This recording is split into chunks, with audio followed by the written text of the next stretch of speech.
All right, so in this episode, we're going to talk about gaps and windows on both daily charts and intraday charts. This again is another episode in this multi-part series on technical analysis and how to read stock charts, especially for day trading. But again, not exclusive to day trading. If you're a short-term investor or swing trading, you can certainly apply gaps and windows to those strategies as well, because we're going to talk quite a bit about daily charts. Now, a reminder as always, these levels are critical and they work well because so many traders respect this language of technical analysis. This is why you're learning this language, because there are very clear buy and sell signals on the technical analysis inside the charts. And if you're missing them, you're both missing opportunities and potentially positioning yourself to walk right into a sell signal without realizing it. And that can be a quick and unnecessary loss.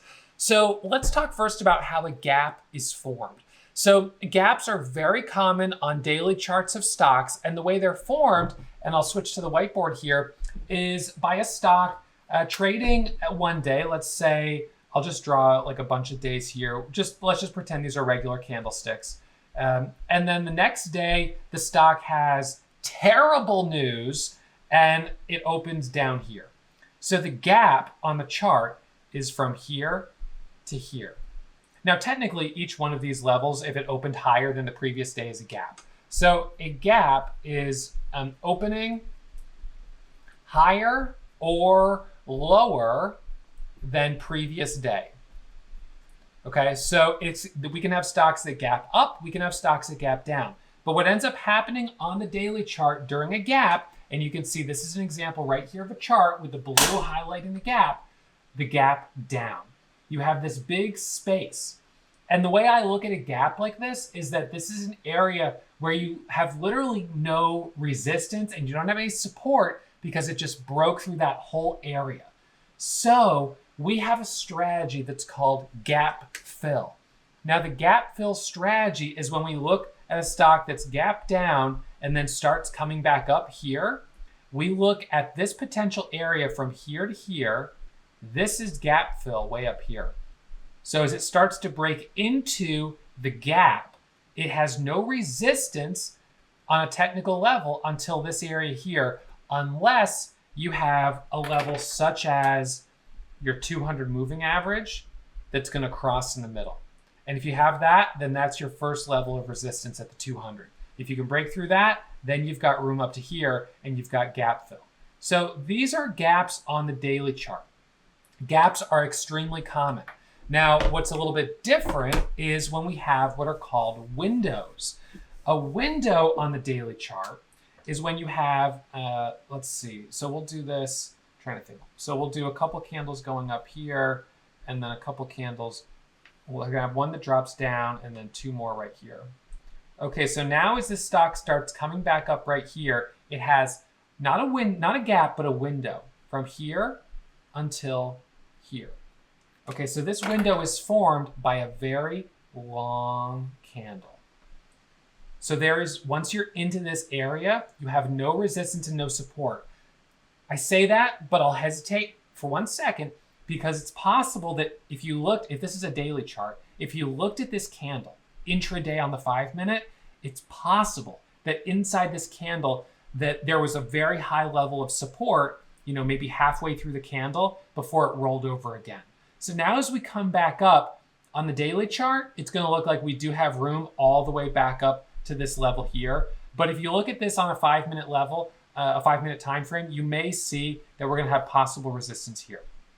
It's also possible, just like with the other example, that we would have a moving average issue right in this area, something like this, that we would be running into a moving average, which would create resistance. So let's switch back over to our charts here, because on this example, you can see how, although we have a large gap, we have the 200 moving average here at 652, and we have another moving average here, another one here, and another one here.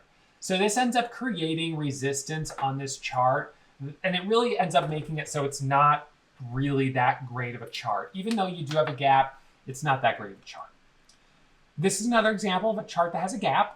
It opened higher, and the gap I draw is the actual space where there was never any price action.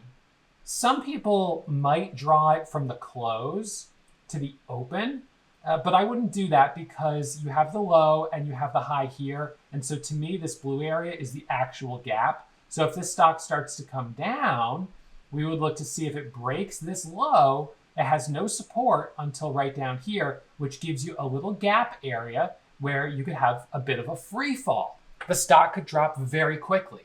Or if we're trading to the long side, we're looking at stocks where if it comes back up right through here, for instance, if it can get above this level, we have gap fill up to here, which means the stock could move very quickly. So when you combine gaps and windows with what you already know, if you've been watching through this multi-part episode or multi-part series on technical analysis, you already know about ascending and descending and horizontal support and resistance lines. And you certainly already have probably an understanding of multi-candlestick patterns such as an ABCD pattern, a flat top breakout, or a bull flag. So when we start to combine all of these different components to technical analysis, that's when we can start to form a really strong bias on a stock. The reasons that we like it and that we're bullish, or the reasons that we don't like it. And again, reminder that this type of analysis is really only valid on stocks that are experiencing a high level of relative volume, very high relative volume, typically the result of breaking news. Typically a stock that is really popular, is one of the leading gainers on the day you're trading it. These are the stocks that are going to respond the most clearly to these significant levels. A stock with low relative volume is not going to really trade very clearly around these levels. It probably wouldn't even get into the gap at all. It might come up to it and then fade. It's just not going to have the momentum behind it to really get into this level. So you might see, oh, we've got gap fill potential, but that potential will most likely not be realized if you're applying this type of analysis to the wrong type of stocks. So let's go back over to our chart here and look at a few more examples. So this is an example of a window. So the window here goes from 877 all the way up to 1950. So that's a very large window. But as I said, it's possible that during this candle, at some point during that day, that it might have had a lot of support around 1250 or something like that before selling off. So then as this comes back up, we might say, we could have an issue around 1250. Now this second line that I have drawn at 877, this is just the bottom of the area that is the window, the bottom of the window right here. So you might look and say, oh, is this going to be resistance? And it could be, because as you come into either gap fill or a window, you can have some resistance there as traders who might be in from a lower level would take profit before risking that it hits that level and rejects. All right. So let's look at another example here. This is a stock that has sold off quite a bit, and it does have a number of gaps and windows as it comes back up. However, because we have this issue with our moving averages here, it doesn't really, to me, feel like the type of stock that's probably going to open up in a big way. Most likely, you do have traders that are still underwater from this last move here. And so as you come back up, you're probably going to run into resistance levels as some of those traders are selling their positions. So just for instance, if you were someone who bought 10,000 shares at $6 and then it drops to $2, you might have added another 20,000 shares at $2 to bring your average cost down to like $4. So if it comes back to $4, you might have an order just to sell the whole thing, break even, and not have to take, a $30,000, $40,000 loss on this trade. So as you start to come back up, you're going to run into these walls, which are typically bag holders with orders that are already out to unwind the position. So it's not as common that you'll have that quick parabolic move as it breaks into a gap or a window as you would on a stock that's just substantially more bullish.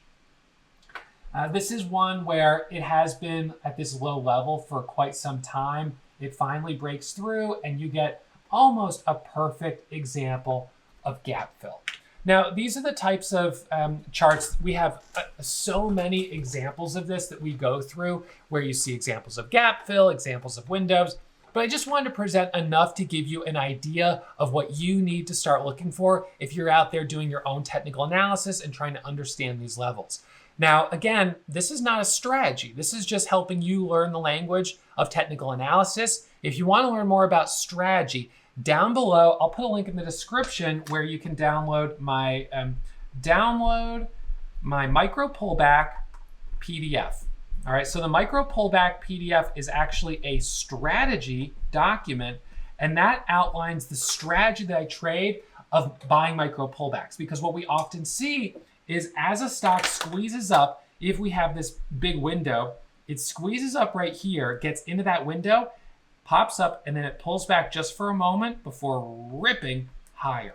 So that micro pullback is one of my favorite ways to buy a strong stock. And the way I find it is on my high-a-day Momo scanners. So I find these stocks on my scanners. I get it gives me a notification, boom, boom, boom, this stock is moving up right now. I do my due diligence. I see the daily potential, and I buy the first pullback for the next leg up. So check out the MicroStrategy PDF if you want to learn a little bit more about strategy. And if you want to keep watching episodes in this series on technical analysis, I'd be thrilled to have you do that. So I hope you're enjoying these. I hope you hit the thumbs up. I hope you're subscribed to the channel, and you can continue on to the next episode. I'll put a link right here to the next one, and I'll put a link to one of the most popular ones right here.